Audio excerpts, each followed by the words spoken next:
The devil rejoices making couples unhappy. And today we'll be looking at the counsel to unhappy couple.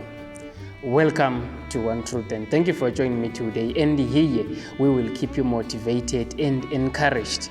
Are you new to the channel? Please consider to subscribe, give us a like, and share with us your thoughts on the comment section. We'll really appreciate. Without wasting much time, we sit on the subject, and we are looking at this wonderful and interesting book, looking at Adventist home. Counsel to unhappy couple.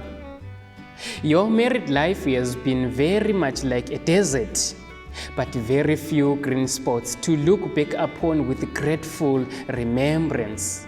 It need not have been thus. Love can no exist without revealing itself in outward acts, than fire can be kept alive without fuel. You, brother, see, you have felt that it was beneath your dignity to manifest tenderness by kindly acts and to watch for an opportunity to evince affection for your wife by words of tenderness and kind regard. You are changeable in your feelings and are very much affected by surrounding circumstances. Leave your business cares and perplexities and annoyances when you leave your business. Come to your family with a cheerful countenance, with sympathy, tenderness, and love. Many times people, they bring in an unhappy attitude in the family of something that they would have witnessed in their working places. We look at that all these bad things, they have to be left there at the working place. And when you come home, you are a new person and you are to be always expressing this tenderness. Love cannot be love without it. This will be better than expending money for medicines or physicians for your wife. It will be health to the body and strength to the soul. Your lives have been very wretched. You have both acted a part in making them so. God is not pleased with your misery. You have brought it upon yourselves by want of self-control. You let feelings be a sway.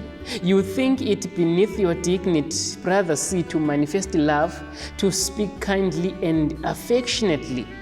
Some husbands, they think that being romantic is not for Christians. Is that true? Women, they need love, and men need respect.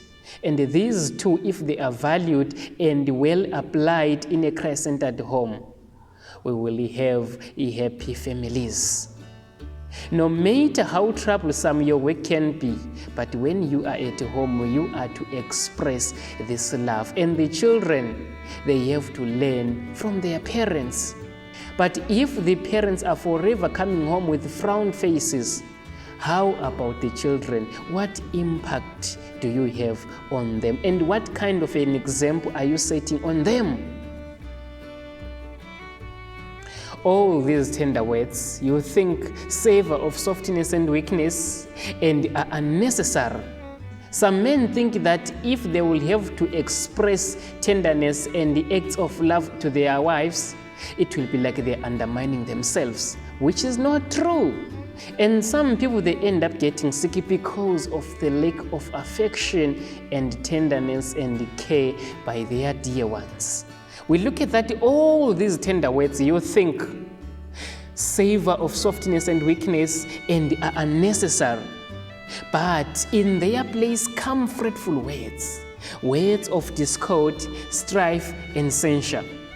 You have not the elements of a contented spirit. You dwell upon your troubles. Imaginary want and poverty far ahead stare you in the face. You feel afflicted, distressed, agonized. Your brain seems on fire, your spirits depressed. You do not cherish love to God and gratitude of heart for all the blessings which your kind Heavenly Father has bestowed upon you. You see only the discomforts of life. A worldly insanity shuts you in like heavy clouds of thick darkness. Satan exults over you because you will have misery when peace and happiness are at your command. This is very deep. Mutual love and forbearance rewarded. Without mutual forbearance and love, no earthly power can hold you and your husband in the bonds of Christian unity. Your companionship in the marriage relation should be close and tender, holy and elevated, breathing a spiritual power into your lives, that you may be everything to each other that God's word requires. When you reach the condition that the Lord desires you to reach, you will find heaven below and God in your life.